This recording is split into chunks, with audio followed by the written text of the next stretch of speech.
government has tabled a national budget of $1.44 trillion for the upcoming financial year. Key allocations focus on debt servicing, infrastructure, and social services, with $1.342 trillion for recurrent expenses and $99.7 billion for capital projects. The Ministry of Education, Skills, Youth and Information has been given $3.4 billion for capital expenditure. The Ministry of Health and Wellness, $13.82 billion. The Ministry of National Security, $2.6 billion. And $18 billion has been earmarked for repairing educational institutions damaged by Hurricane Melissa. The public sector has been given $1.66 billion for continued public sector transformation, including the MyHR Plus system.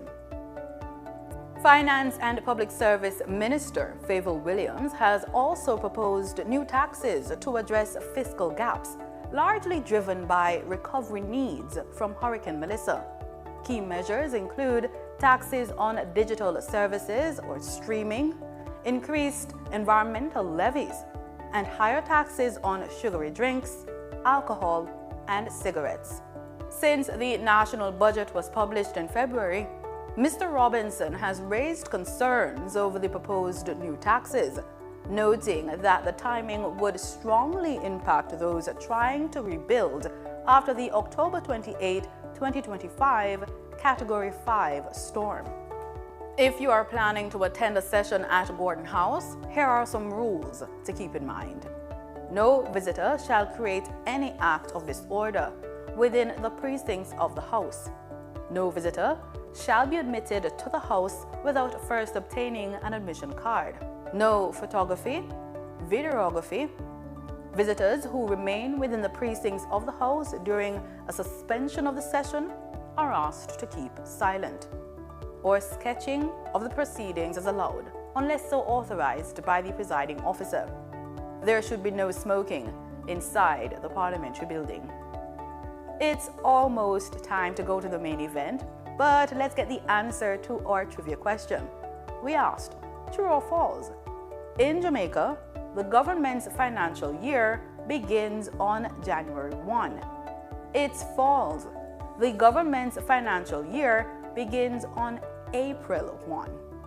Now over to the proceedings.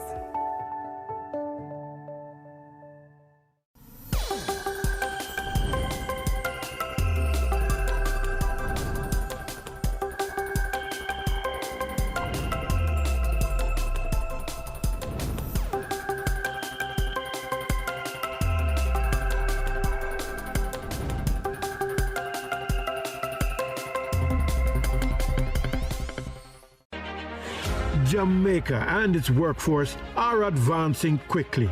Life-changing opportunities are arising. You need training and support. We are the Renewed Heart NSTA Trust, committed to providing new and emerging skills training and opportunities. Come to Heart. We'll help you claim your place in the workforce of the future. A new story is being written for all Jamaicans. The Ministry of Economic Growth and Job Creation is on a mission to transform lives. From increasing access to potable water, to providing secure homes for the most vulnerable, and helping you own a piece of the rock. We're revitalizing communities and preserving our environment. We're making an impact. See the difference. Feel the difference. Building a better Jamaica for you and me. You can feel it. Make JC. You sure this is okay? Relationships can get complicated. You've avoided seeing me now for almost a year. But you still take my calls. It simply means you're not over me yet. Okay. Some relationships stay complicated. I am done taking it easy, Danny. I've wasted a lot of my time with you. You know what? Let me just silence this altogether. It's done, isn't it? What do you expect from me, Stanley? Just forgive me. Crocodile tears? Once a cheater, always a cheater. When there's trouble in paradise, what do? Watch the story unfold in a brand new season of Mirrors in Paradise, Saturdays at 8 p.m. and Sundays at 6:30 p.m. right here on PBCJ, the People's Station. Men over 60 should not be running, lifting, or crunching. There's a smarter way. It's called chair Tai Chi. They examine what government legislates, participate in parliament debates, raise issues and advocate and question chamber when things don't look straight. Backbenchers represent the constituents in parliament. Backbenchers oversee the interests of citizens, you and me. But how can they be agents of government accountability after them no hold a portfolio? And them and a minister? No. So then how can they facilitate government transparency? And the next thing, them and a front bencher. So how them affect me? You see, a lot of work is in committees. So these portfolio-free MPs with less dire responsibilities are more accessible to you and me. So they help with policy, but it helps if we engage them, you see. So they're not just in the back benches, but on the ground, in the trenches. Though in the back of parliament, we're at the front of their cause. So pause. Find your backbencher at jampja.org. As an inner city youth, I'm a duty to know the laws and my rights. These laws affect all our self-interest and safety. The law says throwing garbage in public places or on other premises without consent will lead to prosecution. I see it online. I know my laws and my rights. Do you? Know your laws. Know your rights. Respect you. Me, I go show them my way of justice. I'm abused. I need legal advice. I don't deserve this. The truth of the matter is, justice there for all of it. The Ministry of Justice has trained more than 5,600 persons in restorative justice practices. More than 200,000 victims have been supported by the victim services. Legal aid has reached thousands island-wide. Make we talk it out, not fight it out. Call 888 Justice today. The following is brought to you by the Office of the Prime Minister. Jamaica is changing right before our very eyes. Across the island, billions are being invested into our road networks, from farm and community roads to major roads and highways. Dozens of communities across the length and breadth of Jamaica are receiving access to reliable potable water for the very first time. And thousands of Jamaicans have become homeowners thanks to the historic shifts in policies of the National Housing Trust, making it easier for Jamaicans to receive funding. Not to mention the record number of houses being built. Never dreamed you would own a home? No matter your circumstance, home ownership is possible for you, thanks to the government's new social housing program, specially designed to meet the needs of poor Jamaicans at no cost to them. We are building Jamaica. The proceeding was brought to you by the Office of the Prime Minister. The following is brought to you.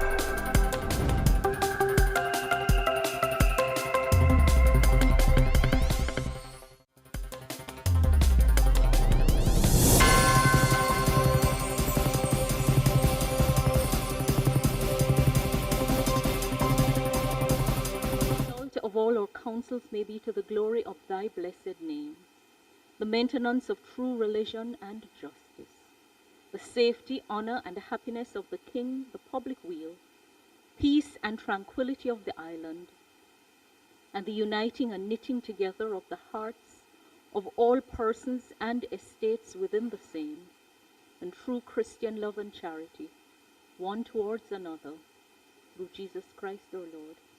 Amen.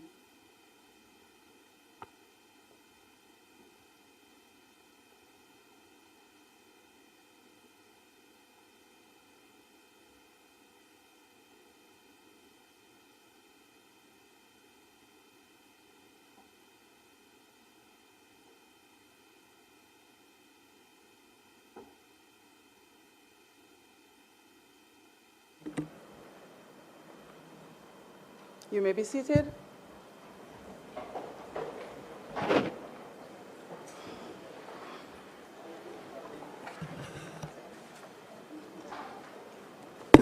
This Honourable House now resumes its sitting. I wish to welcome all members to the sitting of the Honourable House of Representatives for this Thursday, March 12, 2026. Together, we will continue with the budget debate for the financial year 2026-2027, and we will hear from the opposition spokesman on finance, Member of Parliament for St. Andrews South Eastern, as he makes his contribution to the debate. It is always expected that members will maintain the standards of this Honourable House in accordance with the standing orders, as well as established practices and procedure. I would like to extend a special welcome to Mrs. Miriam McIntosh Robinson, wife of the member from St. Andrews South Eastern.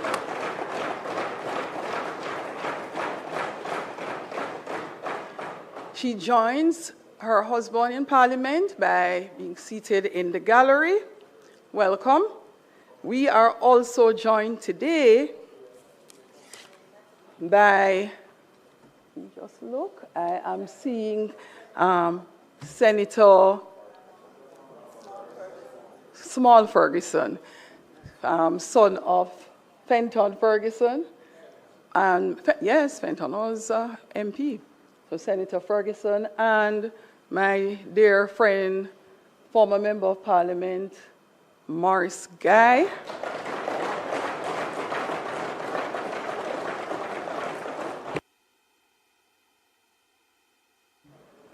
Yes, and former Member of Parliament for St. Andrew Eastern, Andre Hilton. Welcome to the Houses. I hope you enjoy today's proceedings. Members, in addition to all those wonderful persons joining us in the gallery, we are also being broadcasted live on PBCJ, and I welcome all those who are joining us on those various social media platforms, including our traditional media platforms. I hope you enjoy the sitting and the presentation today. Call of the roll.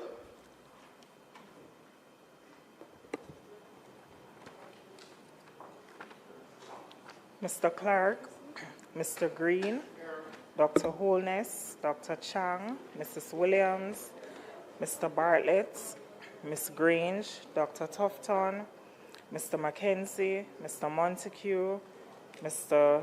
Vaz, Mr. Chuck, Mr. Charles Jr., Mr. Morgan, Ambassador Marks, Mr. Matthew Samuda, Dr. Wheatley, Mrs. Cuthbert Flynn, Mr. Terry Long, Mr. Witter, Mrs. Dalrymple Filbert, Ms. Morrison, Ms. Lee, Mr. Donovan Williams, Mr. Main, Ms. Crawford, Mr. Delroy Williams, Ms. Hamilton, Mr. Sivright,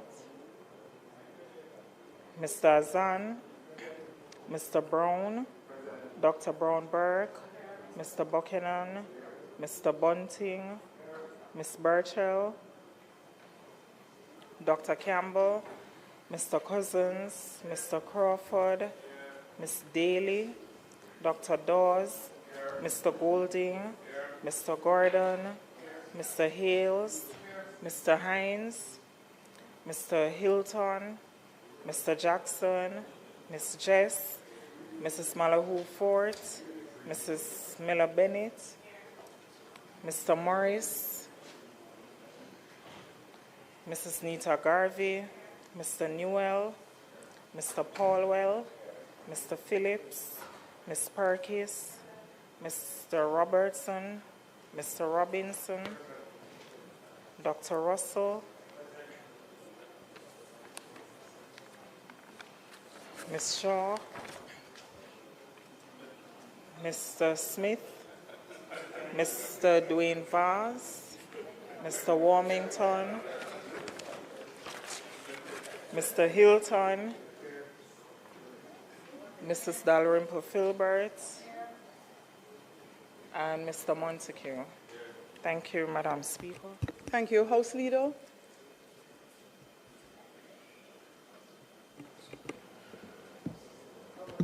Madam Speaker, we have one preliminary item, so we can go through the agenda and then we will get to the continuation of the budget debate. So we could go through the agenda, Madam Speaker.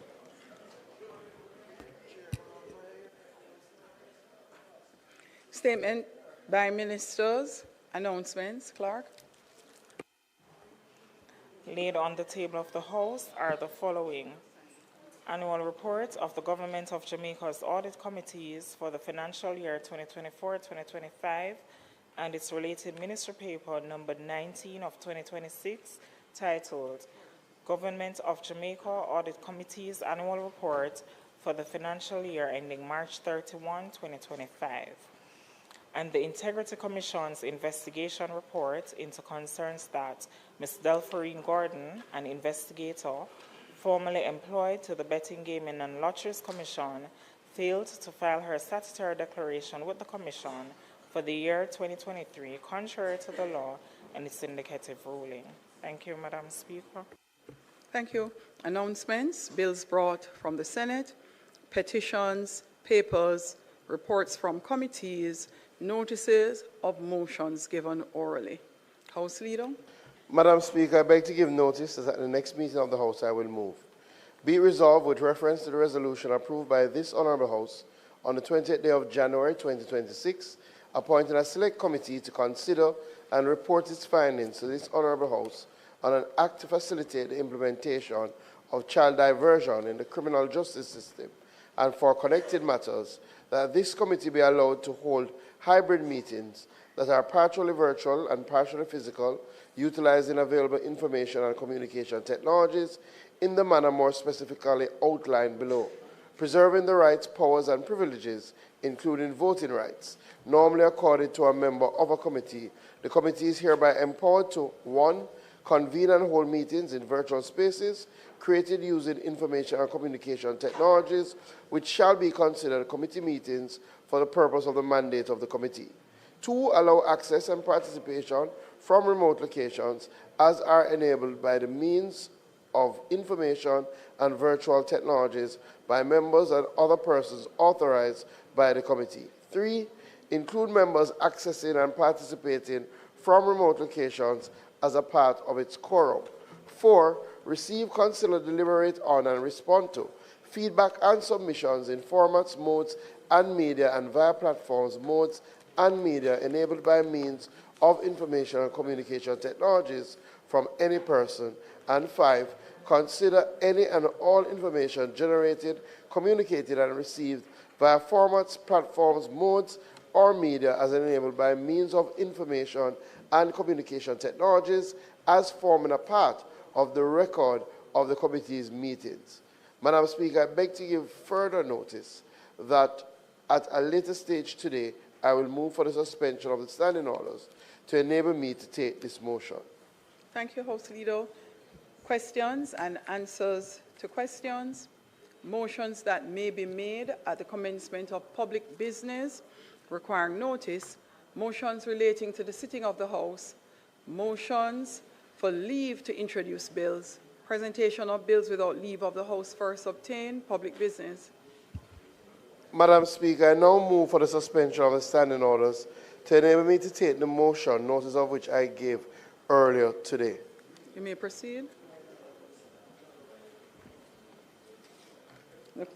Those in favor? Aye. Those against? The ayes have it. Madam Speaker, I now move the motion of which I gave notice earlier. I now move that the motion of which I gave notice earlier be approved. Those in favor? Aye. Those against? The ayes have it. House Leader. Madam Speaker, today we will have the continuation of the budget debate.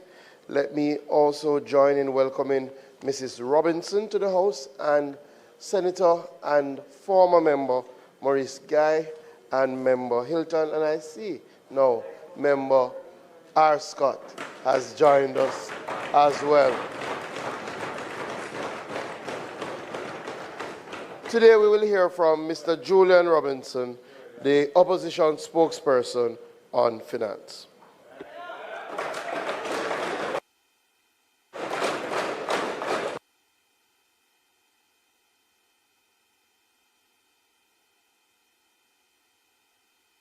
House Leader, would you be so kind as to move for continuation to the end of his presentation? Yes, Madam Speaker. I move that the member be allowed to speak until the end of his presentation without interruption. Those in favor? Those against? The ayes have it. 5 hours.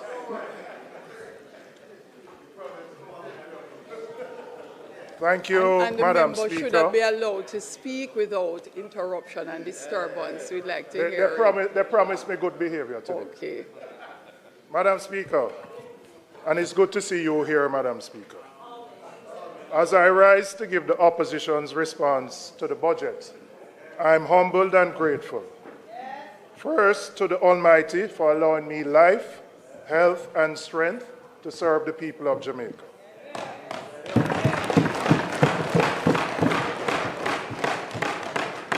I'd like to thank my family, my father, who instilled in me my motivation for public service, my wife who is here, and my children.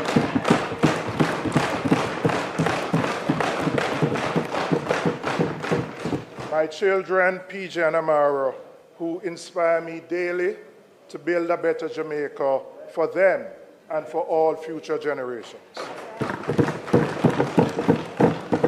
On September 3rd, 2025, the People's National Party, under the leadership of Mark Jefferson Golden, mounted a credible performance in the country's 14th general election.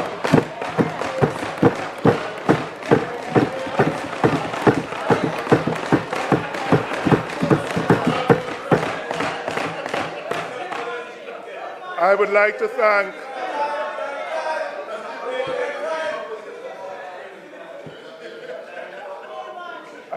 thank the opposition leader for his continuing confidence in me. And Madam Speaker, while... Okay, dude, don't complicate getting back in shape after 50. Start this Monday with just 7 minutes a day of chair... Do not fear, for I am with you. Do not be dismayed, for I am your God. I will strengthen you and help you. I will uphold you with my righteous right hand.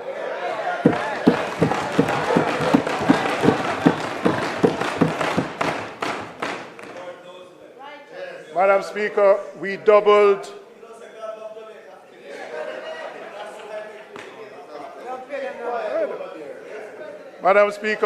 our seat count from 14 to 28. The people's verdict was close, and the mandate to hold this government to account is clear. I take this opportunity to thank the 401,398 Jamaicans who voted for the People's National Party.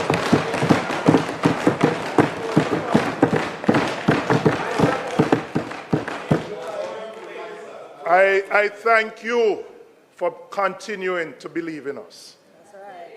I have to say a special thanks to my constituency. I'm here for the 4th consecutive time.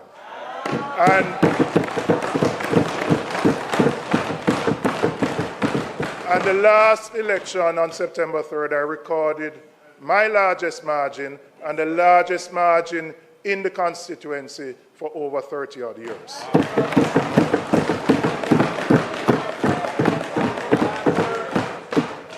And I want to recognize the team because we all stand here as individuals, but behind us, there are countless volunteers who work night and day to ensure that we stand in this house.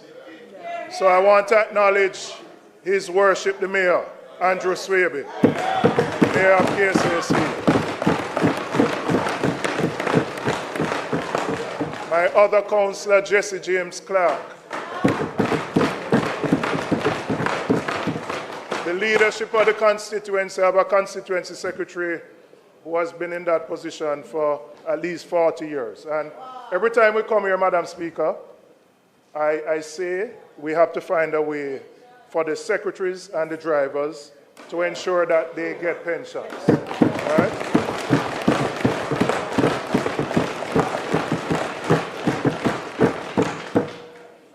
They work behind the scenes, and we appreciate in here what they do. I know the public may not understand it, but it is a career to ensure that we are here, and we have to look at the service and the terms and conditions of their service so that when they retire, they can retire in comfort.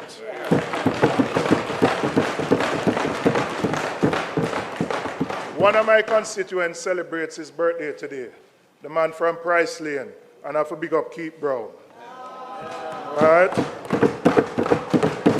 And for all the other workers and supporters in my constituency, I say thank you for your continued support, and I will continue to lead with integrity, accountability, and transparency.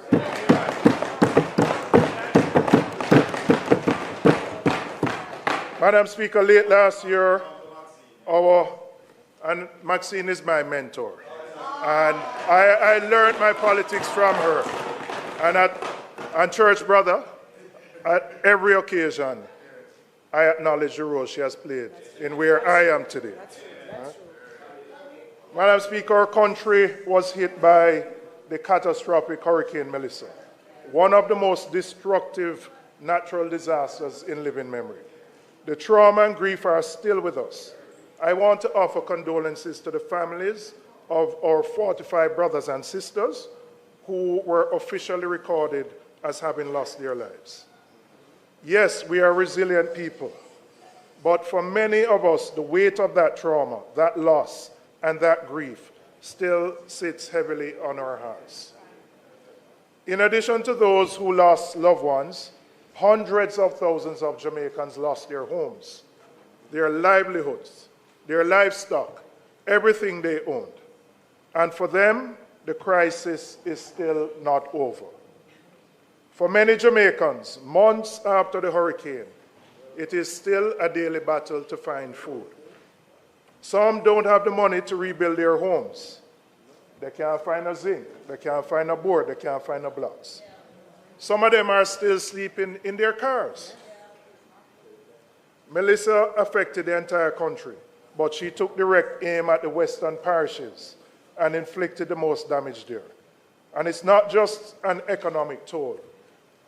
Many become anxious when rain set up to fall right now. We stand in solidarity, Madam Speaker, with all of those who are still recovering from Hurricane Melissa. The alternate side of this disaster was the massive contributions of relief and recovery support from Jamaicans at home and abroad, locally and in the diaspora. In addition, we thank the overseas missions, the international partners whose support made a real difference in the immediate aftermath of the hurricane. There are too many to name right now. But for those who, some sent a barrel, others made donations, people volunteered their time. Jamaica appreciates you and appreciates the contribution you have played in ensuring a recovery.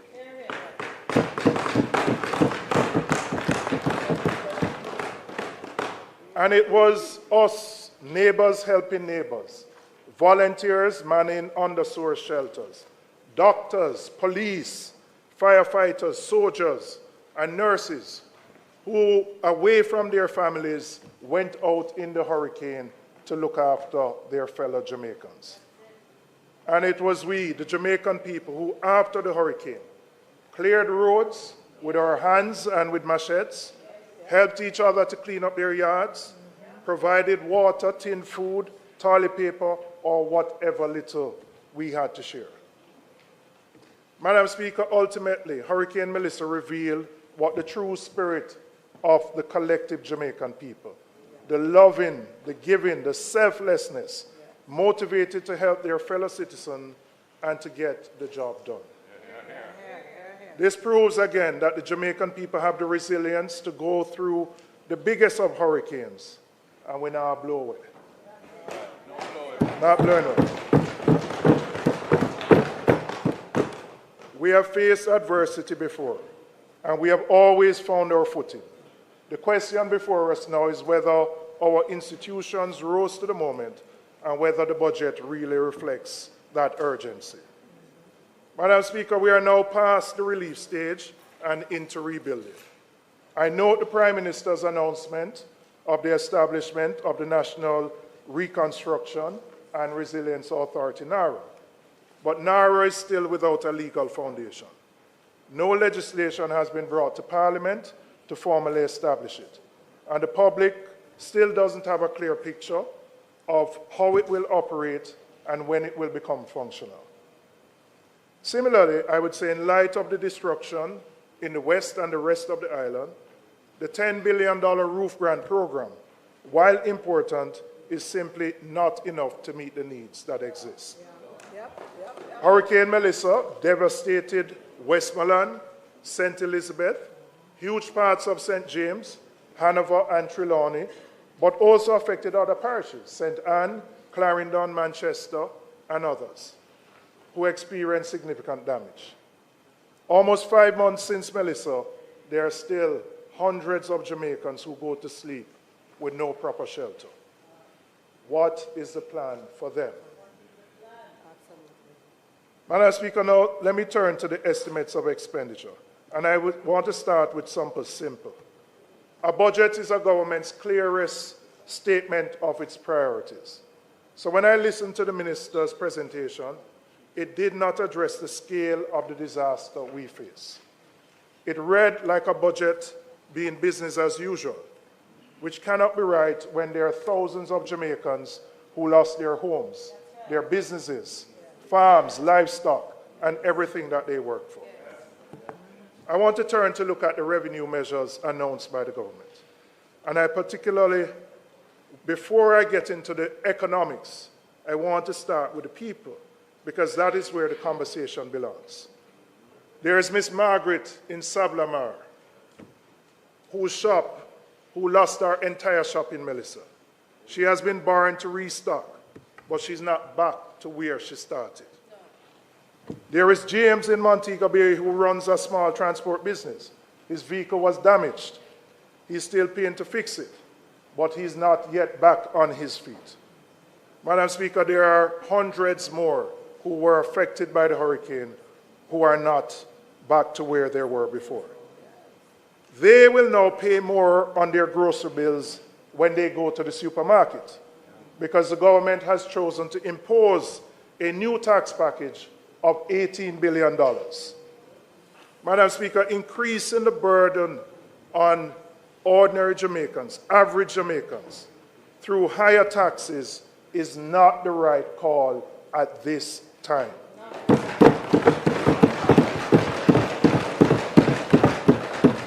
And we on this side do not support it.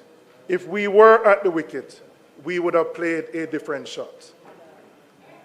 When an economy is contracting, meaning it is slowing down, raising taxes is a pro-cyclical response. What that means in practice is that you are applying pressure in the same direction as the problem rather than against it. The economy is already shrinking. The tax base has weakened, first by 10 years of low growth under this administration, and then by the hurricane. Businesses are earning less, households are spending less, and the government's chosen response is to extract more revenue from an already financially stressed population. That does not sustainably address the fiscal challenge. You are compounding the economic problem. The more appropriate response in these circumstances is what is termed counter-cyclical. And what does that mean? You push against the slowdown in the economy. You stimulate activity and create the conditions for the tax base to recover organically.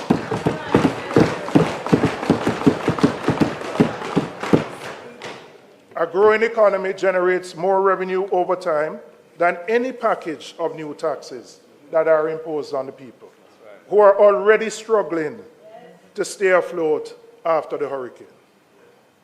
And beyond the timing, Madam Speaker, there's a real question of who carries the burden of these tax packages. The measures which were announced by the minister all fall disproportionately on those with lower incomes, including the elderly, the very people who are still struggling to recover from Melissa. Madam Speaker, I want to address the 10 billion levy on sugary drinks specifically, because the government has justified it as a public health measure. And that justification deserves examination. And let me say from the outset, we share the concern about the impact of sugar on the population and how that is impacting our healthcare system. The level of sugar consumption is a genuine concern and deserves serious policy attention. However, where we part with the government is what is being prescribed as the solution to that problem. If the primary concern is about reducing sugar outcomes, the government has more effective tools that can be used to do so. The government can mandate local manufacturers and importers to reformulate their products so that sugar content is reduced in those products, and provide a time frame by which those manufacturers and importers do so, because it will obviously require some time to reformulate their, what they produce. This would reduce the amount of sugar people consume, and the government can do that. Now, I want to look at the assumptions behind this tax. The government is imposing the taxes on an assumption that there will be no reduction in the consumption of these drinks. Right. Yeah. The government anticipates to get $10 billion from consumption alone, which means that they do not believe that there will be health benefits from this new tax. Because if there was, there would be a reduction in consumption. And the reality that we find, Madam Speaker, is that the persons who consume these drinks do so not because they're not concerned about the sugar content, but the reality is that the alternatives are outside of their reach, whether it be natural juices, coconut water, or other things. So many of them are doing it not because they have a choice, but quite frankly, given their disposable income, they do not have a choice. All right?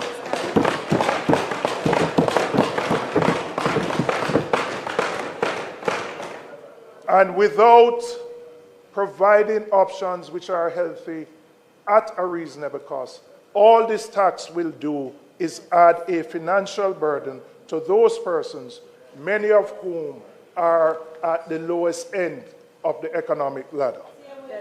So, Madam Speaker, we do not believe this measure, apart from raising revenues, will have any desired impact on reducing consumption and increasing the health outcomes. The government also has other options. The government is one of the largest providers through the school feeding program to children. The government needs to ensure that what it provides meets the adequate and proper nutritional content for students. Many of the, whether it's the cherry malt or the bulla or what is provided, is not consistent with reducing sugar. So if we want to meet the health outcomes, let us start as government with how we formulate the products that are sent to our schools. And we would have the desired outcome of reducing sugar in the level of sugar that is consumed. I want to turn to the environmental levy. The name of the tax suggests that the cash flows from it will be directed towards environmental production, towards protecting our coastlines, our watersheds, our forests, the very natural infrastructure that Melissa reminded us we cannot afford to neglect. But the money goes straight into the consolidated fund. None of it is ring-fenced for specific environmental purposes. So we have a levy collecting money in the name of the environment, but it is not dedicated to the protection of the environment. It's simply another revenue source. And as with the sugary drinks tax, Tai Chi walking is more than just a workout. It's a fresh start for menopausal women. We start this Monday. Ladies over 180 pounds, if you want to become unrecognizable by summer, we're launching a beginner-friendly Tai Chi walking program for women. With just 7 minutes a day, you'll safely firm your body, calm your mind, and start burning stubborn belly fat. In 1 week, because the cost of the costs are going to drive up prices in the economy, and the burden is going to be felt by those who can least afford it. In examining the package that was tabled by the government, what I only can come to a conclusion on is that they recognized there was a revenue gap and they had to find the easiest way to fill it. The measures are not calibrated to protect the most vulnerable. They are not designed around the specific circumstances of a post-hurricane economy. They are simply revenue measures which impact the poor the most. I want to turn to the digital services tax because the minister's presentation on Tuesday left us with more questions than answers. When this measure was first announced, the reasonable assumption shared by many persons was that the tax would apply to subscriptions, for example, Netflix, Spotify, those streaming and digital services. That was the natural reading of a digital services tax and what obtains in many other jurisdictions that have implemented it. But from what the minister said on Tuesday, it appears that the intention is different. It seems that the tax will apply to goods purchased online from platforms like Amazon, Temu, and Shein. Now, Madam Speaker, if that is indeed what is being proposed, then a serious question arises.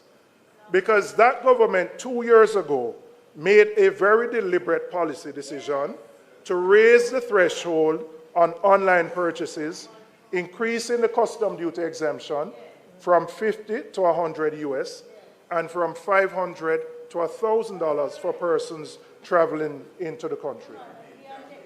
That was a conscious choice to reduce the cost burden to Jamaicans, and it was met with huge applause. Now, the digital services tax seems to be working against that relief. This inconsistency needs to be explained. You cannot, on the one hand, increase the threshold to give consumers a break, and then on the other hand, you take back what you have just extended. And so the minister said in her presentation that local retailers are feeling the pressure from online shopping. So the obvious question is, if that was the case, why then did the government 2 years ago increase the threshold to provide the relief, to now take it back from the very persons who you have provided the relief?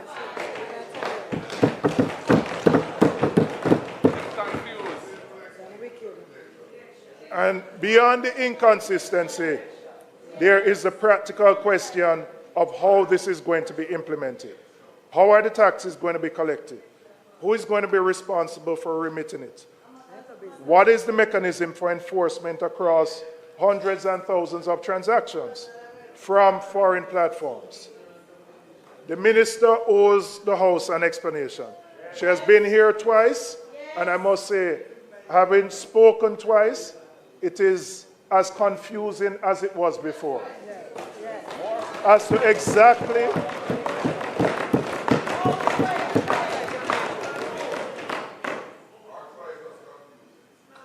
So I expect the minister, when she comes in her closing, to give a clear and complete explanation of how the measure will actually work and how it will be implemented. Madam Speaker, I want to talk about the NHT and specifically about the 11.4 billion extraction from the NHT each year. The government has been extracting money from the NHT for over a decade. Yes, we acknowledge it was the PMP that introduced this measure in 2013. And I believe, absolutely, and I'm going to give you the context, because you spoke about the 20-year-olds who you wanted to give a historic perspective in. But I notice whenever you talk about the economy, you don't want to talk about what happened between 2007 and 11.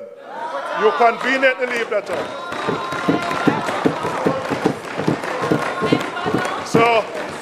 So when you were talking, you have added 15 minutes to my presentation because I am going to give the perspective and I'm going to give the context.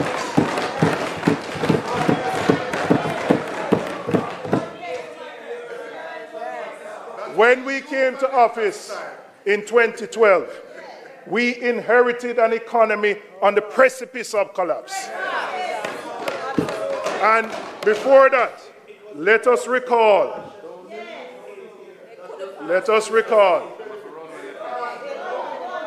Yeah, man.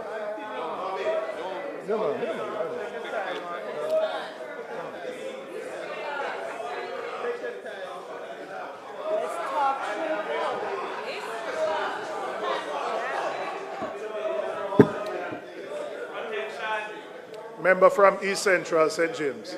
You know, I consider you my father, so you have to listen to me when I talk, all right?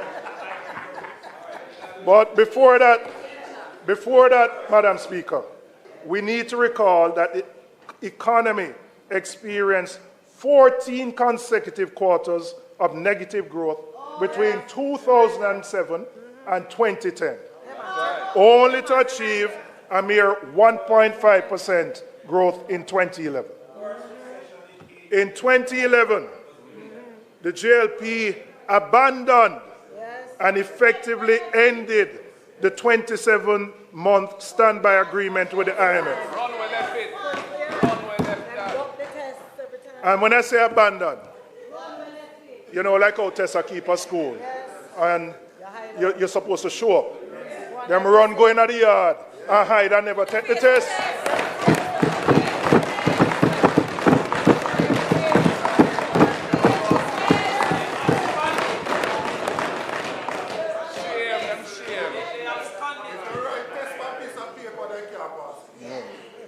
Because of how badly the JLP dealt with the IMF agreement, Jamaica was effectively shut out of the international capital markets. Our international financial partners had lost confidence in the country's financial management. We inherited that situation and had to renegotiate the IMF agreements from a position of considerable weakness. That agreement was one of the most demanding fiscal programs ever imposed on any country borrowing from the fund. There was a primary surplus target set of 7% that Jamaica was 7.5% that Jamaica was required to maintain, which was among the highest ever demanded by an IMF agreement. In fact, it was higher than what was demanded of Greece during its own debt crisis. That is the mountain we were given to climb. The NHT withdrawal at that time was one part of a broader package of measures designed to meet that primary surplus requirement. It was not a decision taken lightly or casually. It was a hard choice made in extraordinary circumstances with the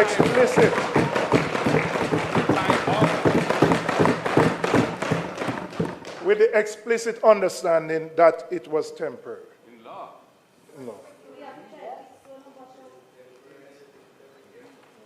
The same reason that drove the NHT withdrawal in 2013 is the same reason that drove the broader package of revenue measures that had to be implemented at the time, including new taxes.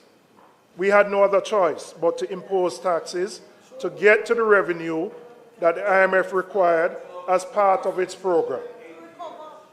It was, Madam Speaker, what they left us in 2011 that required us to take the steps that we had to in 2012.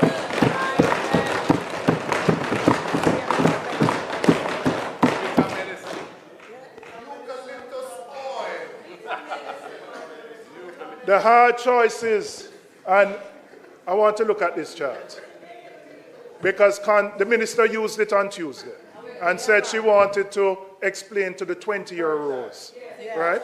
And so, yes, it is your chart, and I want to use it to explain to the 20-year rows why those taxes had to be imposed from 2012 to 2016, 2015.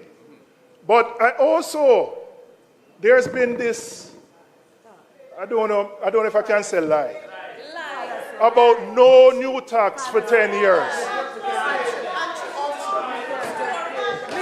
We've been hearing this misrepresentation that there's been no new tax for 10 years.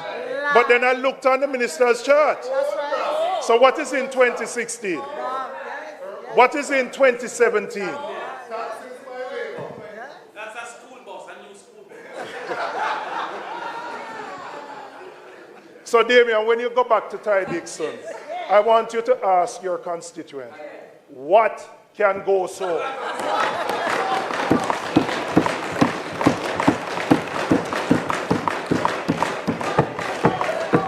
Madam Speaker, the hard choices that we had to make have worked.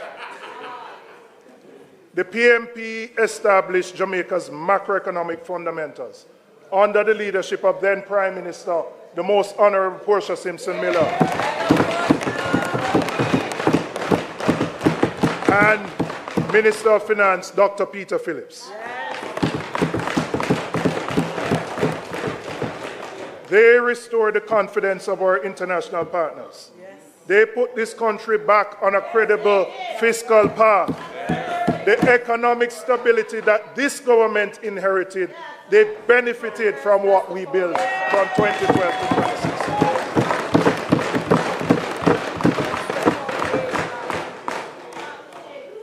No, Madam Speaker, if we're going to have a history lesson, we must just do it honestly. We can't pretend that everything on this side has been great. But give the context. Don't come here and give a half story. Leave out your term from 27 to 2011. Like nothing never happened. That we just get up in 2012 and inherited some better roses. Give the proper context so that the same 20-year-olds we are talking to will know. Tell the people the truth.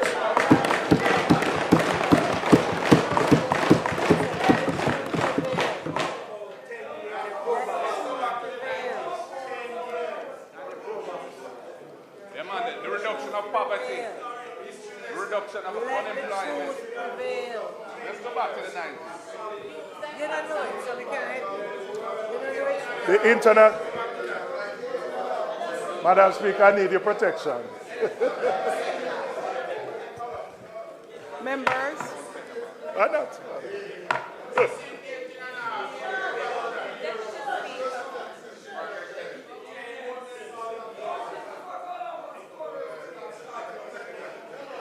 Madam Speaker,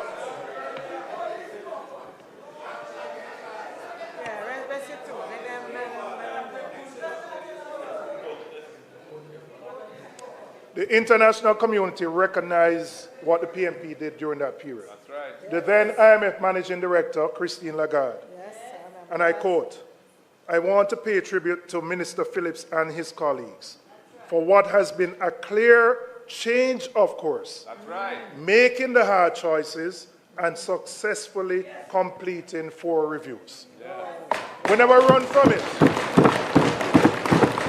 We never go into the schoolyard and say we're not take the test. We knew it was difficult, we faced it, we knew it was painful, but we knew it was in the best interest of the country to do so.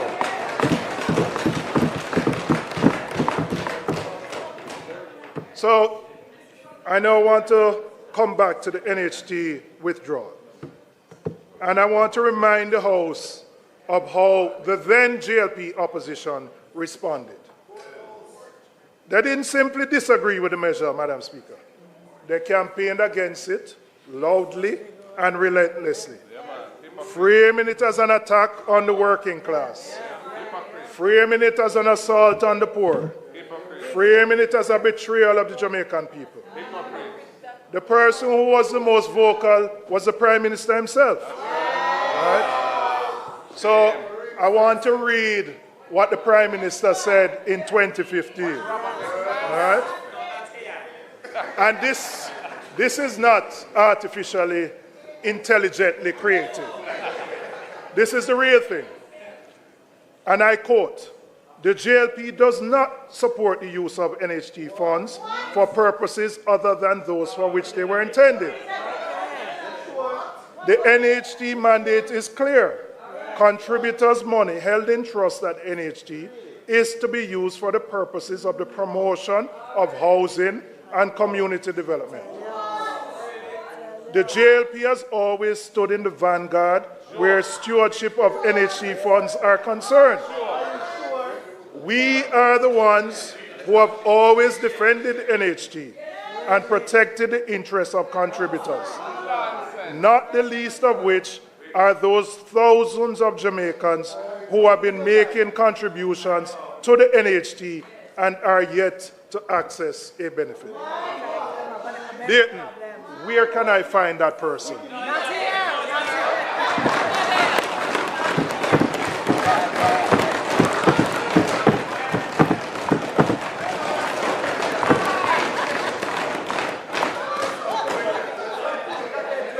Madam Speaker,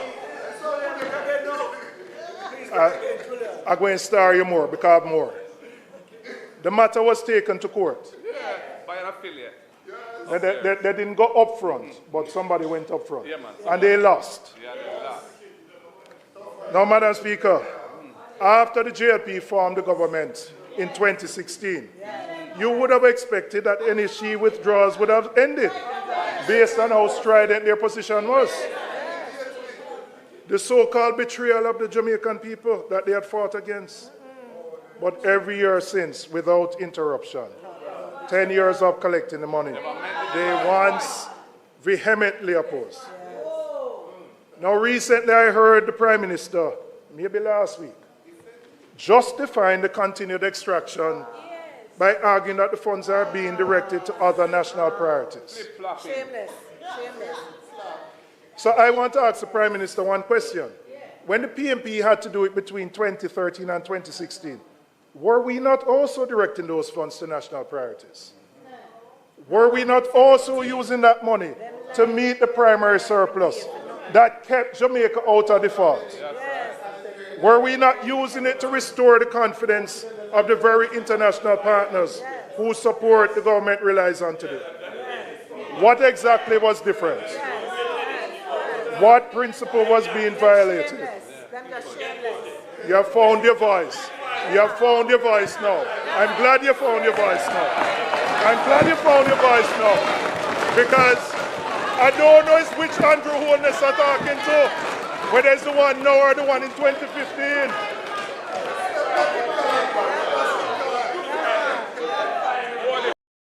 Do you think all dishwashing soaps are the same? Try Dawn and discover its grease cleaning power. Dawn removes.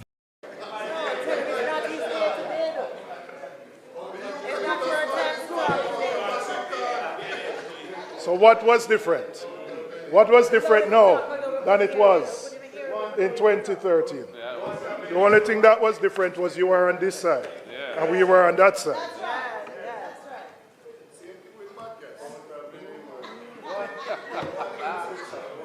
Now, Madam Speaker, I want to turn.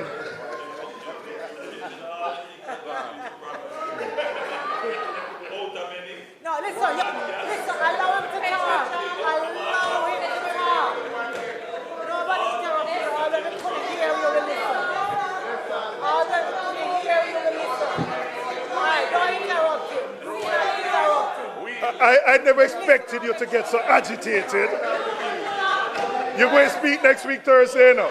And we will listen to you next week, Thursday. And I don't intend to enumerate all the things over the last 10 years. You want me to? Okay, all right. Madam Speaker, I want to address something about the framing of this budget and how the revenue measures have been presented to the public. Yes, the country has suffered a major catastrophe through Hurricane Melissa, which has damaged the country and impacted the government revenues.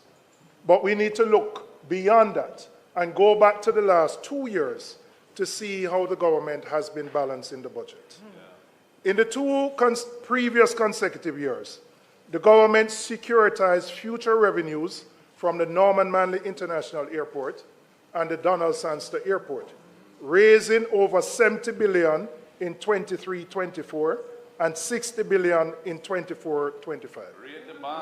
What that meant is that they sold off 12 years in one case of future revenues and then 10 years of future revenues to ensure that they could fund the budget. And the analogy that I would use is like you go to your boss and you're under some pressure. And you say, boss, give me a salary advance for the next 12 months. And you use the money for deal with the rent and all the other things. So when next month comes, you can't get another advance. So you have to go find something else. So this is next month. So having sold off the revenues of both airports, Nothing more to sell. there is nothing more to sell So then must tax you instead. to meet the recurrent expenditures. Tax you instead. So, Madam Speaker, those securitizations provided upfront cash that supported the budget of the day. So what this tells you is that long before Melissa, there was always a challenge for tax revenues organically to meet the expenses of the government. And so the government relied on these one-off transactions to balance the budget, something which was raised by the fiscal commissioner and has been raised as a risk going forward. And we have raised it as well, and we did for the last 2 years. So the gap between what the government was collected and needed and what it was spending was widening. Those pressures existed before Melissa came. Poor management. Before Melissa came. And so it is important. Poor management. It is important that there is a context explained of the challenges that this government has faced, particularly around growth and tax revenues. Now, they have been aggravated by the hurricane and made worse, but they existed long before. And we are not minimizing the impact that the hurricane has had on the country and the economy. But the Jamaican people need a context and an honest explanation as to the fiscal challenges that existed and that they existed long before Melissa hit our shores. Now, Madam Speaker, I want to turn to what we would do differently. The government has looked at the revenue gap and has reached for the imposition of new taxes to fund the budget. And the continued drawdown of the NHT, 11.4 billion. We have looked at a similar gap, and we have determined an alternative way to fund the budget while balancing the lives of the Jamaican people.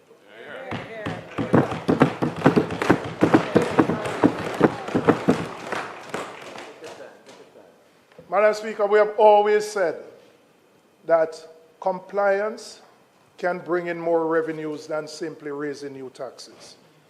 And I am recommending the implementation of an electronic invoicing system for the tax administration of Jamaica. Needed long time. The first source of this revenue would be this electronic invoicing system, which we estimate would generate an additional 8.6 billion in tax revenues. And I will explain how I came to that figure. Currently, and what this electronic invoicing does. So currently, when businesses make sales, they are required to upload their transaction records for verification by TAJ. The problem with the model is that the obligation to upload sits with the business, and there can be slippage. Not necessarily because businesses are deliberately evading the obligations, although that happens, but because it is a system where the seller is responsible for submitting the records. Transactions can go unrecorded, uploads can be incomplete, and there can be a gap between what was earned and what was reported. The electronic invoicing system changes that dynamic fundamentally. Rather than waiting for businesses to upload their records after the fact, the transaction data is captured and transmitted immediately to TAJ automatically at the point of sale. The government is no longer relying on voluntary compliance. The information flows directly and is matched automatically against what has been declared and remitted. The scope for undercollection shrinks considerably because the data is already there, verified and auditable, without the business having to do anything beyond completing the sale. We have looked at case studies in other parts of the world, in particular, the impact that electronic invoicing has had in Central and Latin America. In Mexico, where this has been implemented, declared revenues increased by 14% in the 3 years after the electronic invoicing system became mandatory. In Uruguay, VAT, which is the equivalent of our GCT, and corporate income tax collections rose by an estimated 3.7% when the system became compulsory. In Peru, taxable sales reported to the tax authority increased by 7% in the first year alone. Chile, which pioneered this model in Latin America, saw over 8 million electronic tax documents being processed monthly at the point of maturity, covering more than a quarter of all tax documents issued in the country. The pattern is consistent wherever this has been implemented. Better data means better compliance. And better compliance means more revenues from the same tax rates without asking anyone to pay more than what they owe. That's right. The experience in Chile and other countries that have followed a similar model demonstrates that the revenue gains from better compliance are achievable and that we in Jamaica have every reason to pursue this path. In the 26-27 fiscal year, the government is projecting GCT receipts of $318 billion and SCT, special consumption tax receipts, of $112 billion, a combined total of $430 billion in these indirect tax inflows. We are conservatively estimating that 2% of that total, and I'm saying conservative because I'm looking at the fiscal year 26-27, and accepting that you may have some growing pains with the implementation of this system. Although the case studies across the region point to much higher impact when it is implemented. So we're being conservative, that a 2% of the 430 would yield 8.6 billion. And that is money. This is not new taxes.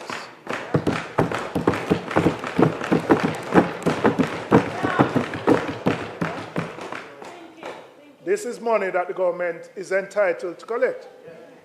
I must tell you, Madam Speaker, about a month or so ago, I was particularly caught by a story in the media.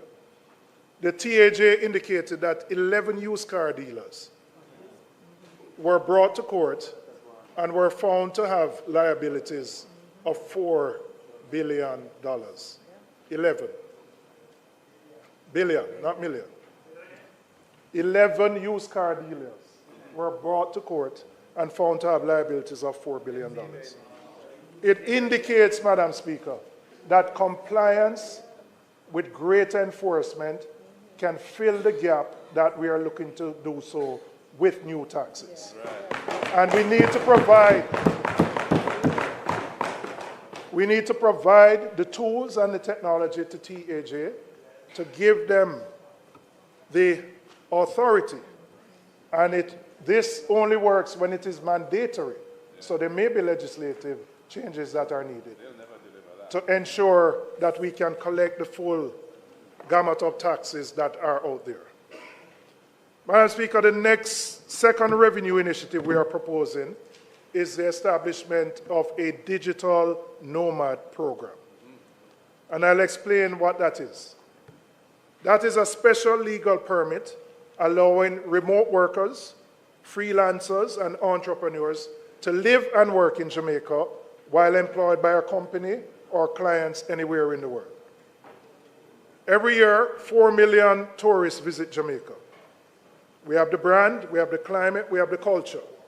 And we also have the connectivity infrastructure that those remote workers are looking for. What we do not have as yet is a structured program that allows them to stay longer, to work from here and spend their money right here in Jamaica. So we have looked at the case studies across the region. Barbados started it. There are about 6 Caribbean countries that have implemented it. And we are proposing a fee of $2,000 for a 12-month period. And we have estimated of the 4 million tourists that we would be able to get 5,000 of these digital nomads coming to stay in Jamaica in the first year.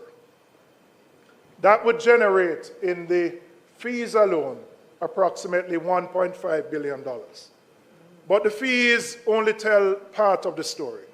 The real story is when they come here, when they stay here, the restaurants, the Airbnbs, the hotels, the villas, the concerts, the food that they spend. That is the impact. Barbados estimates that each digital nomad spends on average $55,000 when they're there in Barbados. Per year. Yes, 55,000 US. Right? I wouldn't be as optimistic as that. But if I estimate that in Jamaica, an average 6-month stay could yield a spend of 25,000 US, which is about $4,000 a month. Jamaica could realize the economic benefit of 125 million US dollars or 19.5 billion Jamaican dollars. Wow.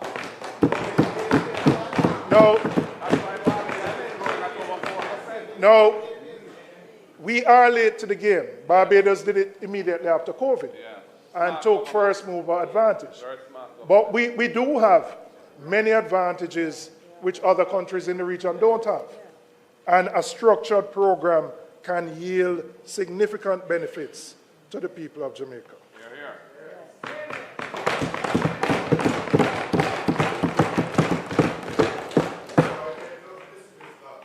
In Barbados, in the first 10 months alone, the program attracted 2,500 applicants. It contributed over $100 million US dollars in broader economic activity in that country.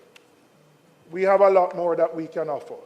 We just need to put in place the framework and promote Jamaica as a location for digital nomads. Madam Speaker, I want to look at where some of the other areas that we intend to get some revenues from. And there are some targeted transfers from some specific public bodies that we would look at.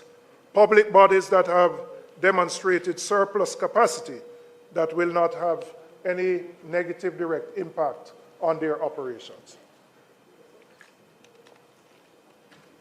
The government is projecting for this coming year to withdraw $9 billion from the Bank of Jamaica. We would take an additional $1 billion to bring the total to 10. Now I want to make a distinction. This is not the NIR. These are surpluses that are generated from the profits of the BOJ. We also looked at other public bodies who have surpluses, and I looked at the FCJ, with a net surplus of 3.14 billion and profits of 5.15. And we would do a transfer of $1 billion from there. So, Madam Speaker, some of these institutions have demonstrated with their performance these surpluses, which, if put to the central government, would not affect their core operations. Madam Speaker, I'm coming back to the NHT withdrawal. We have said so before, and we are committed to ending the annual extraction of $11.4 billion from the NHT.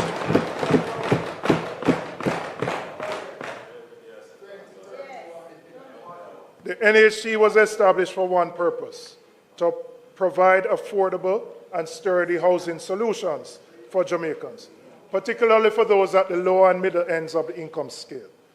In the wake of Hurricane Melissa, with hundreds of homes damaged and destroyed across the country, this mandate has never been more urgent. This is not the moment to be pulling money out of the financing of housing development. It actually is the moment that we need to be putting more in.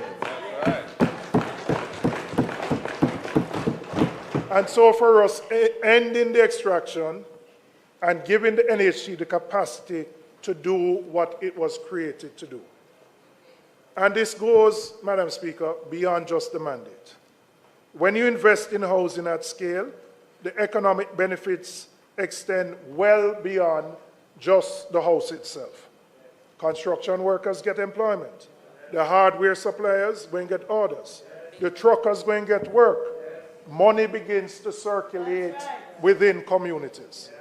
And that circulation of money will trigger and help to deal with the recovery that the country needs.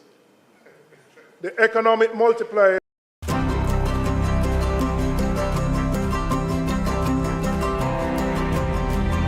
post-disaster economy, it is one of the most effective, stimulative investments a government can make.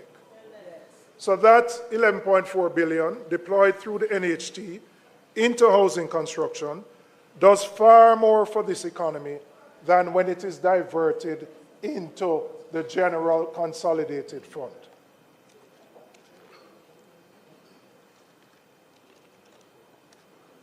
So, Madam Speaker, we would end the NHT drawdown and ensure that the funds go to those who have been most affected by the hurricane and those Jamaicans who struggle, work hard, and cannot find a house to buy.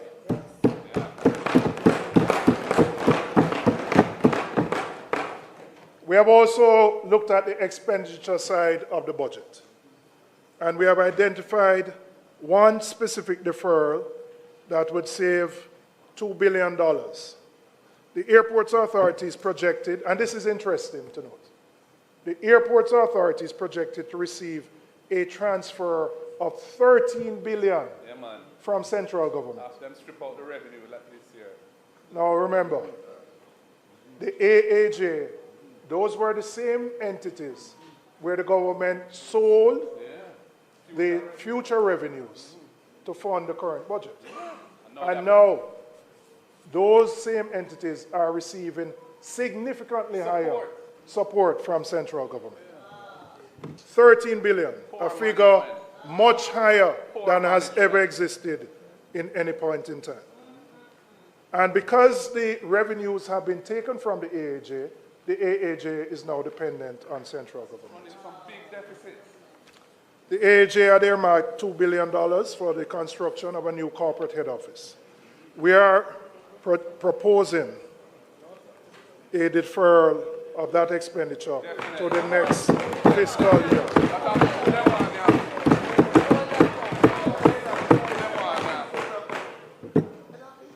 So, I want to now explain the impact of what our alternatives would be on our fiscal targets. So when you add it up, Madam Speaker, our alternatives create a revenue gap of approximately 17, and I'll go through this chart with you. We are removing the 18 billion in taxes.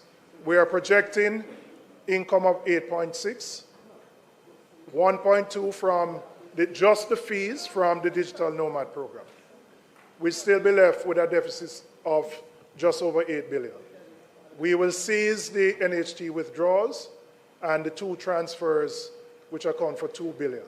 So we end up with a negative of 17 billion. I indicated a reduction in the transfer to the airport authority, which takes 2 billion away. So we would still have a net deficit of $15 billion. $15 billion. The additional borrowing, which we would fund from the issuance of treasury bills, and the interest expense for the fiscal year would increase by $0.94 billion. Right?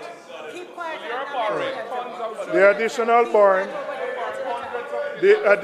borrowing would raise our projected debt to GDP ratio to approximately 66.14%, up from the projected 65.7%, a difference of 0.44 of 1%. So, Madam Speaker, yes, there are hard choices, but in a hurricane where people are struggling and you have a choice, do you impose 18 billion taxes on people who are struggling, or you find a way to fund it, which does not impact your debt dynamics significantly?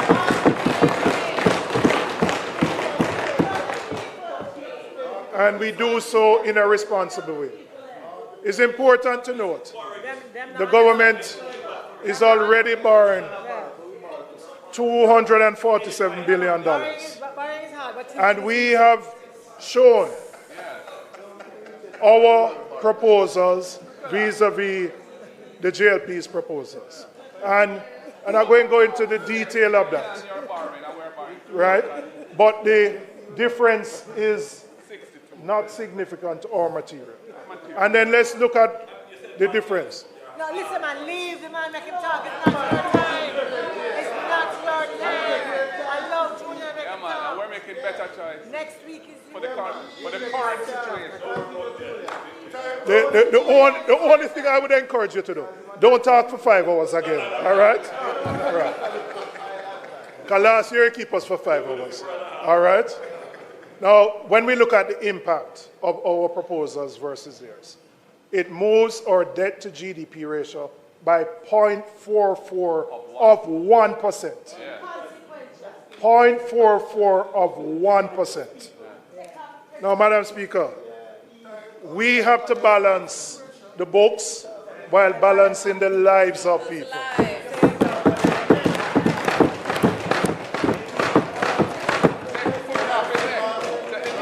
For the people in Darliston and Betheltown, they need a break on White House. For your people in Russia, they can't take no more taxes right now. Right? We have to ease the pressure for them. Madam Speaker,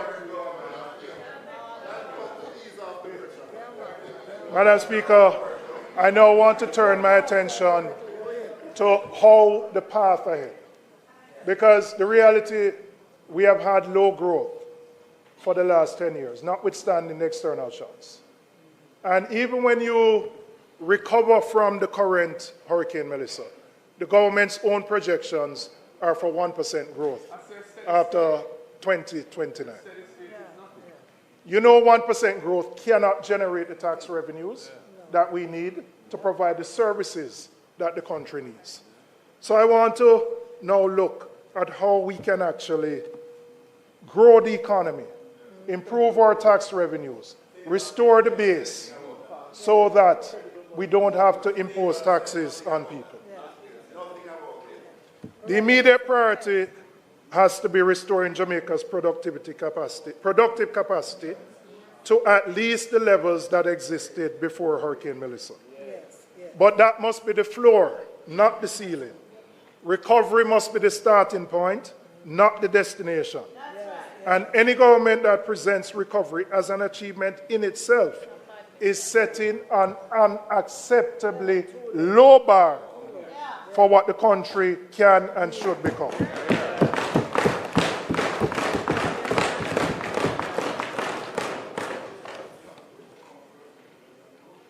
As I said, when you look at the government's own fiscal policy paper, after the recovery period of around growth, up to 2029, the economy settles back down to 1%.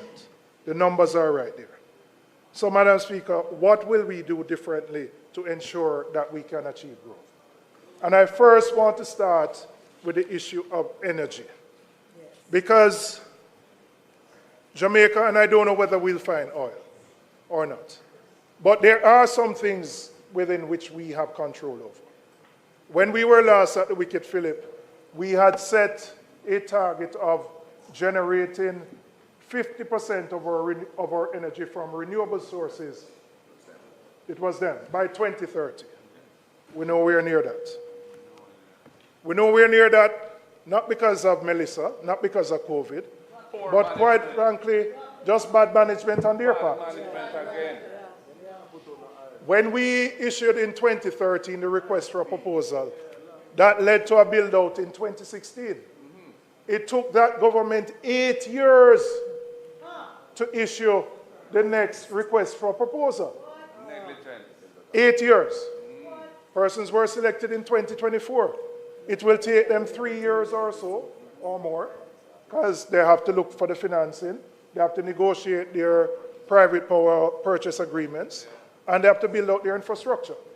So we're not going to see the impact of more renewables on the grid till probably 27 or 28. Now, we are faced with the prospect of oil prices of over $100 and going up. And while we can't control what takes place in the Middle East, we have control over what we can do here.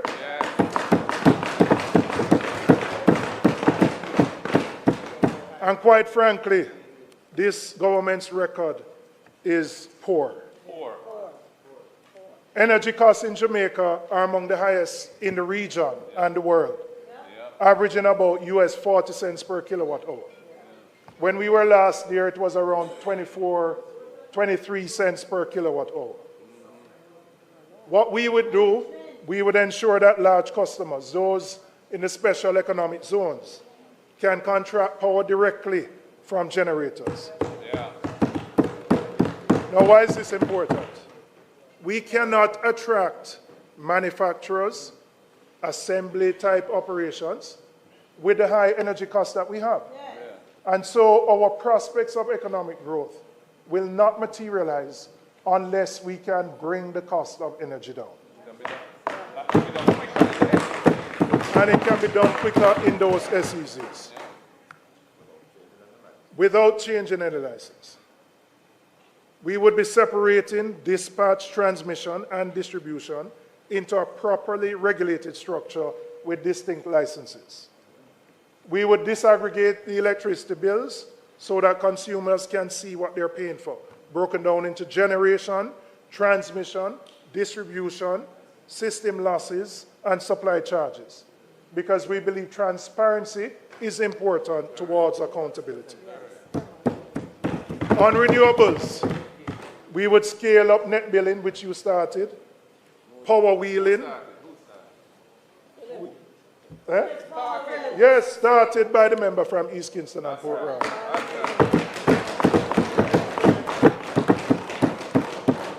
You're going to claim that one too?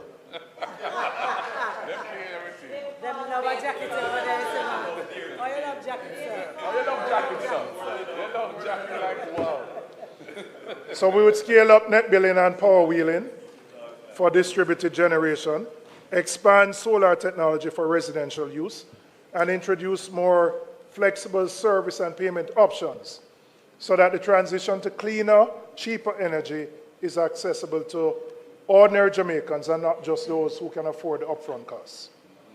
We would also ensure that vulnerable populations, including senior citizens, benefit from discounted rates because the burden of high energy costs falls heavily on those who are least able to afford it. And we would tackle the issue of energy theft in a real concentrated way.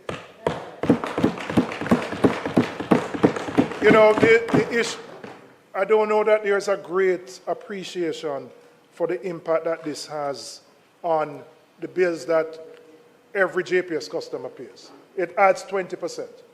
But there's a perception that the people who are consumers and not customers just do it because them just want teeth light. It's not so. They can't get a meter from JPS if their house is not wired. And the cost of wiring a house and getting your meter passed by the government electrical inspector is beyond the reach of the majority of people who find themselves in that position. So even if they want to change their status, and my experience has been, many of them want to. Them don't want police to run them down and pull down them throats. But they simply can't afford to wire the house and to get the meter. And that requires more intervention from the government. Something has been done, but really what was started is insufficient. Totally. And if you don't deal with it, you can't address the high energy costs that the country faces. And so we would take a comprehensive approach to dealing with the issue of energy theft and giving options to persons who want to make the decision to move from being consumers to being customers of JPS.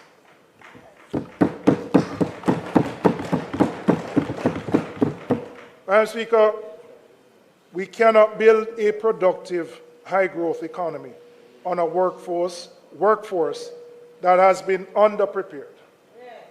And the emphasis must be on the foundations, literacy and numeracy at the primary and basic school levels. Because if we fail there, the investment that is required further up the education ladder is significant to compensate for students who leave primary school and can't read and write.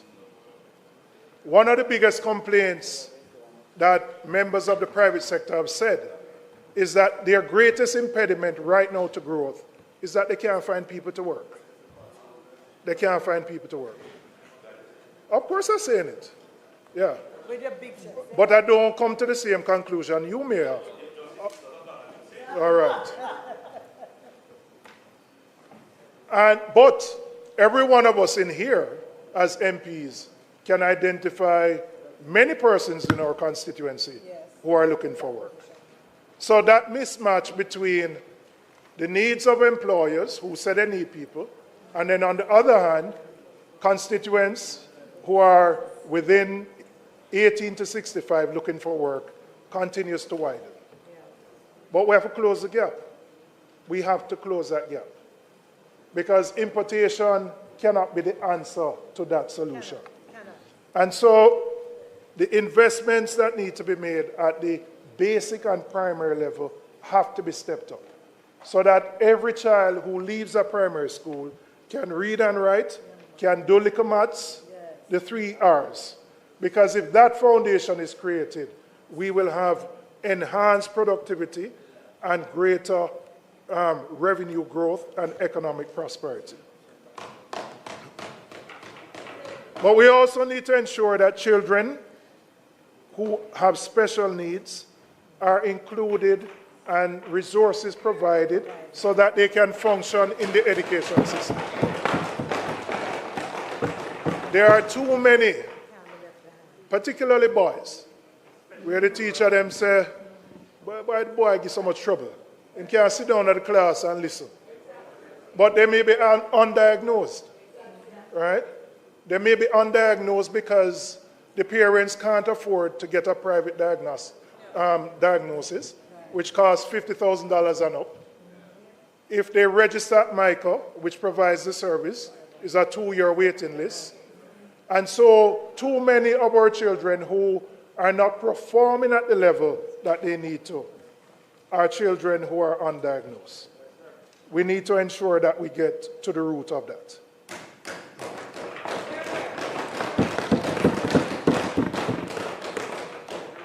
So, Madam Speaker, if we're at the wicket, we would align education and training with industry needs in a deliberate and structured way, expanding technical and vocational training in the high-demand sectors. Central to this is reforming HEART. The institution has a 7 minutes. Government matches the costs that a company spends on upskilling its workers through tax credits on their HEART contribution. So if you are a business and you are willing to invest in ensuring that your employees are upgraded, you are already contributing to HEART through the employer contribution. You will be getting a credit equivalent to what you are spending to upgrade your workforce. And we are doing that because we know Jamaica has a productivity problem. Our productivity continues to decline. And unless we attack the problem at the source by investing more in our workforce, we are going to continue to languish at the 1% growth rate, which has plagued this country for a long time. Madam Speaker, I want to look at growth without efficiency is not sustainable. And one of the clearest indictments of this government's management of the economy is the problem that you have faced in spending the capital budget. If we look at the last 3, and it may go back further, fiscal years, there has been significant underspend of the capital budget. Now, people might ask, why does that matter? Well, the greatest correlation between economic growth is how you spend your capital budget. So if you want to move beyond the 1%, you have to spend the capital budget. But year after year, the capital budget becomes underspent and reallocated to other sources. It's not a good thing. We have heard the issues of procurement. We have heard the issues of the public investment management system. We have also heard the issues that some of our contractors don't have the capacity to do the projects that we want them to do. But I would say to your Prime Minister, 10 years in, we must find a solution to this problem. And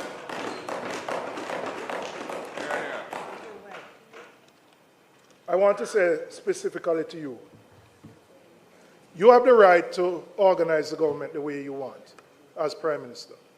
But when I look at the capital budget for both central government and public bodies, 60 to 70% of the capital spend sits in 2 ministries, Ministry of Economic Growth and Infrastructure and the Office of the Prime Minister, which are headed by you. Now, you might say you want to facilitate that on your own, but then it must become a bottleneck. When all of those big agencies, from NHT, Port Authority, UDC, factories, as public bodies, and then central government, I'm urging you to rethink this, to look back at this structure. Because what you may have envisioned as making things flow quickly, it has not happened. And the evidence of it is the level of underspend of our capital budget. And if we're going to move the country forward, we have to unclog that bottleneck that is preventing those monies from being spent in the economy.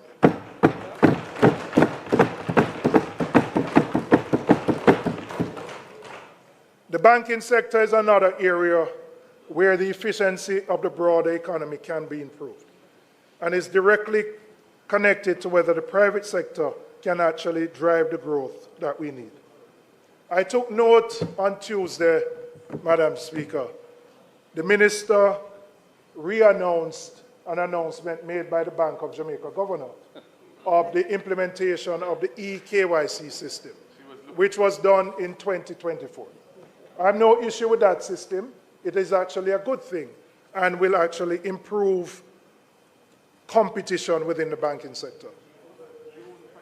But June 24 was when the announcement was made. And Fitz not here. I believe it was right here at a standing finance committee meeting that the BOJ governor said that, of the eKYC system. But I expected Minister to go further than just eKYC. Because while that is a start, in enhancing competition within the banking sector, there is more that needs to be done to make the sector competitive and to ensure that monetary policy can work. So the government, through its ministries, agencies, and departments, is the single largest holder of deposits within the banking sector.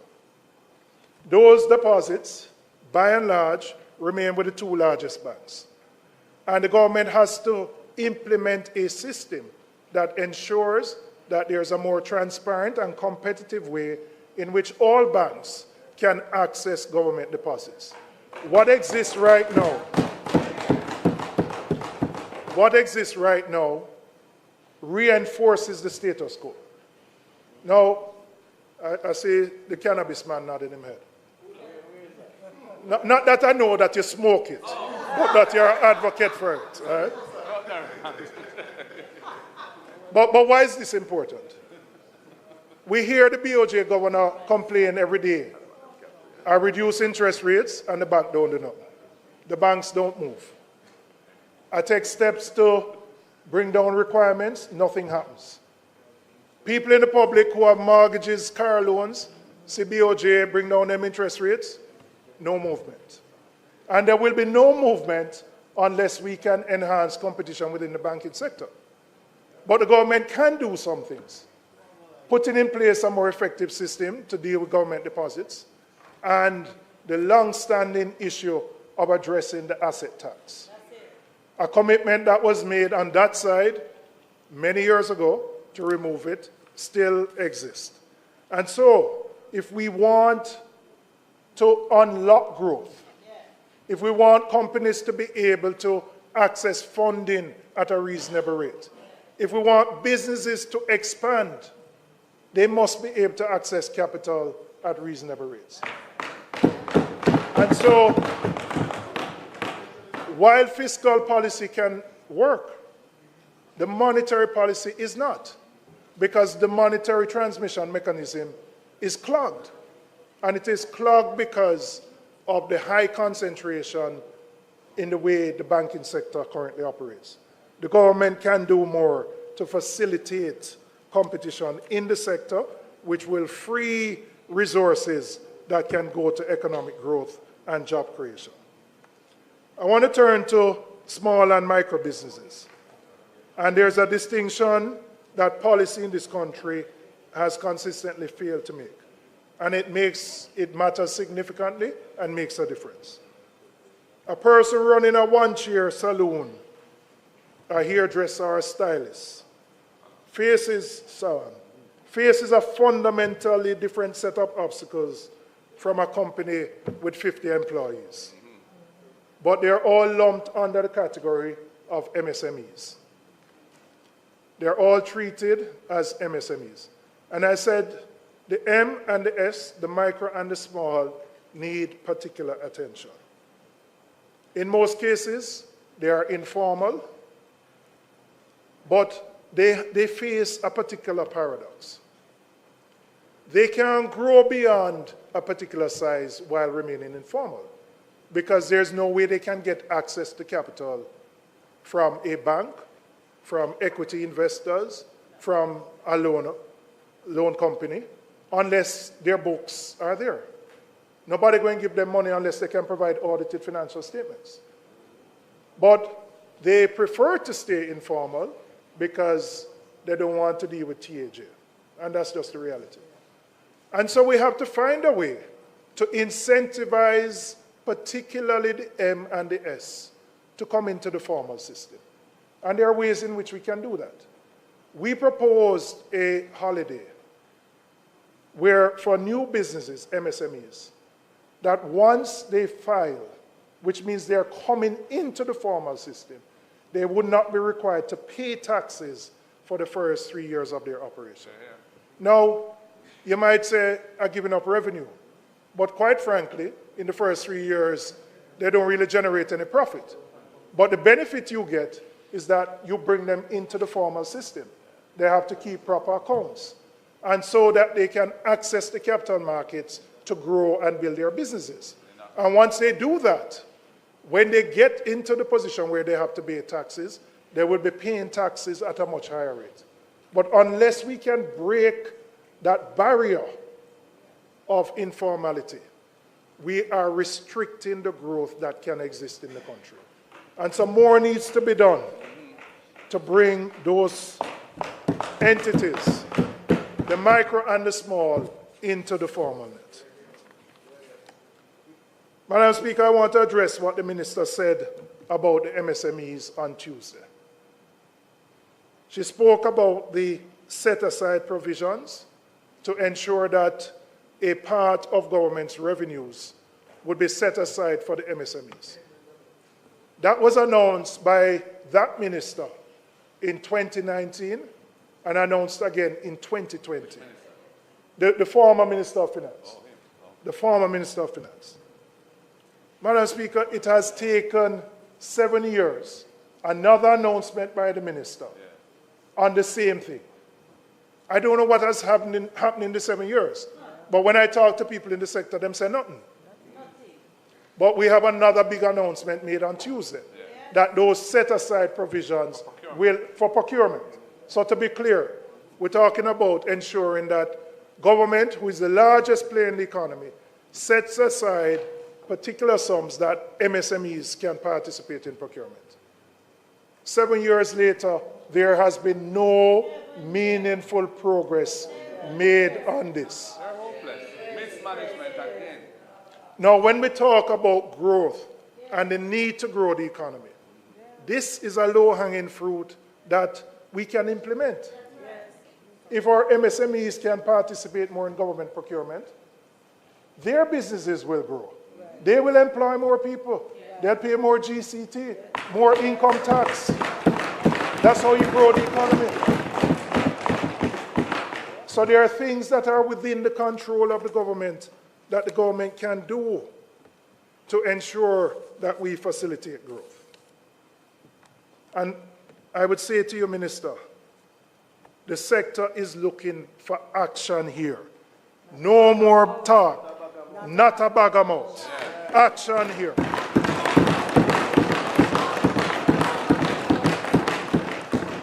They have waited patiently for 7 years, and they have not seen any movement. Madam Speaker, on the emerging sectors, Jamaica has genuine opportunities in digital services, agro-processing, logistics, the creative industries, and cannabis.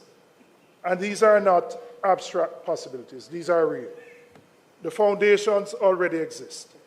What is missing is the deliberate policy support, access to capital, and the regulatory frameworks that will allow these sectors to move beyond potential to actual contribution.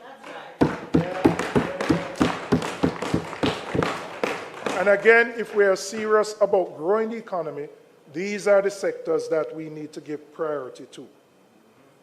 Underpinning this, Madam Speaker, is the question of exports, because Jamaica will never generate the kind of wealth its people deserve by simply selling to the 3 million of us here.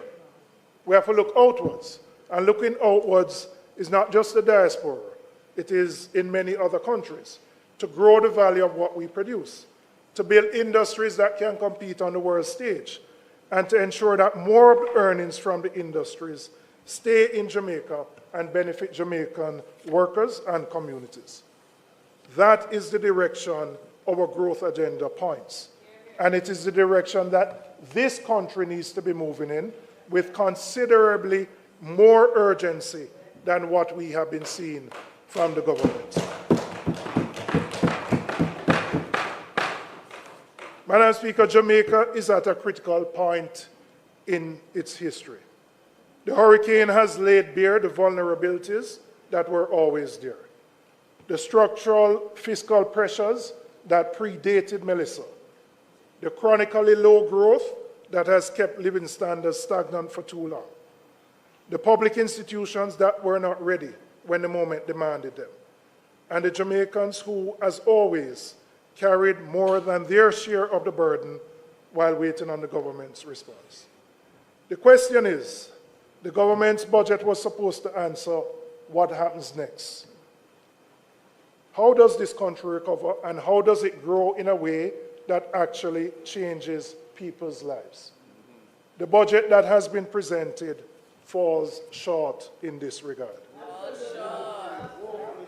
Falls short. It falls short for the woman in Sablamar who lost her shop and is hoping for some ease to the predicament that she faces so that she can send her children to school. It falls short for the man in Mobay whose car was destroyed in the hurricane and who wants to get his taxi business back up and running. And he might have a loan.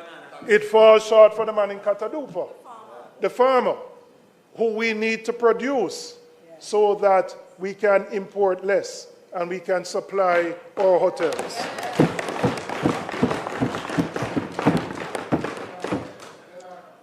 And it falls short for the NHT contributors, whose monies continue to be diverted away from the institution it was meant to serve, by a government that once opposed that very practice. Madam Speaker, I want to be clear about what this side of the House represents in this moment. We're not here simply to oppose. We are here because accountability is what democracy requires.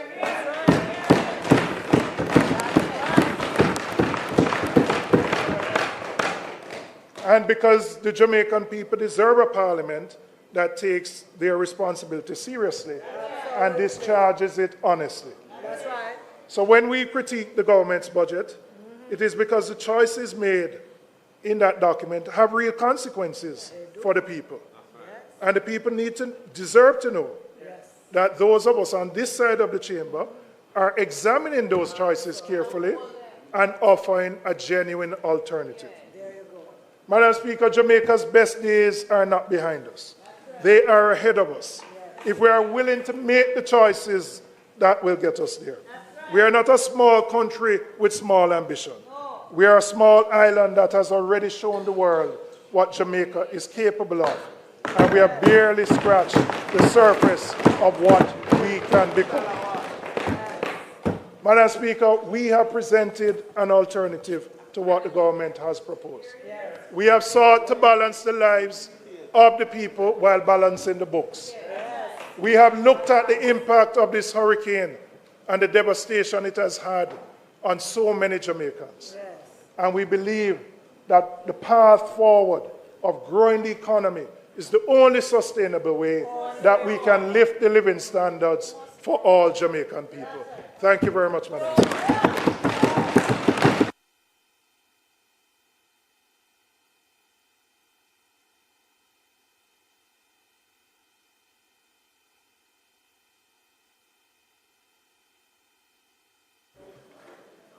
House Leader.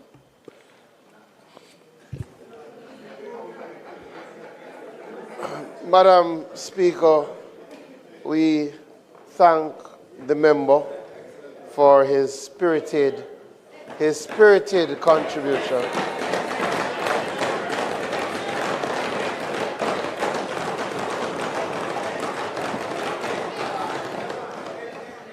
We will continue the budget debate next Tuesday, where we will hear from the leader of the opposition.